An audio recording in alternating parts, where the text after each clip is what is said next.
పిన్ని దా కుసో. అయిందా వంట? వంట అయిందమ్మా. ఆంటీ బాగున్నారా? బాగున్నా అమ్మా, నువ్వు బాగున్నావా? బాగున్నా ఆంటీ. ఏమే ఇద్దరు తండ్రి లేని పిల్లలు పెళ్ళిడికి వచ్చిర్రు, పెళ్ళిళ్ళు చేయవిగా? చేద్దాం పిన్ని. ఇంకెప్పుడే? వాళ్ళు ముసలైనాకనా?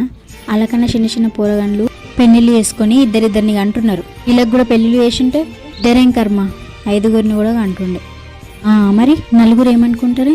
అగో పొరగండ్లకు పెళ్లిళ్ళు చేయదేమో, ఇక అనిష్టం వచ్చినట్టు మాట్లాడుకుంటారు. అవునవును, అదే తండ్రి లేని పిల్లల చదువులు కూడా ఆ నలుగురు పెట్టే చదివించారు. అదే తండ్రి లేని పిల్లలకు 7 రూపాయలు తక్కువ పడితే ఆ నలుగురే తెచ్చి పెట్టిరు. అదే తండ్రి లేని పిల్లలు ఆకలితో పస్తుంటే ఆ నలుగురు తెచ్చి బో పెట్టిరు కదా. ఇప్పుడు ఆ నలుగురు ఏమనుకుంటారని చెప్పేసి నా బిడ్డలకి పెళ్లి చేసేసి పంపించేసా. నా బిడ్డలకి ఎప్పుడు పెళ్లి చేయాలా, నా బిడ్డల్ని ఎట్లా తీసుకోవాలా, నాకు అన్నీ తెలుసుకుని. మీరు ఇంకోసారి నా బిడ్డల గురించి మాట్లాడేటట్టయితే మా ఇంటికి కూడా రావాల్సిన అవసరం లేదు పిన్ని.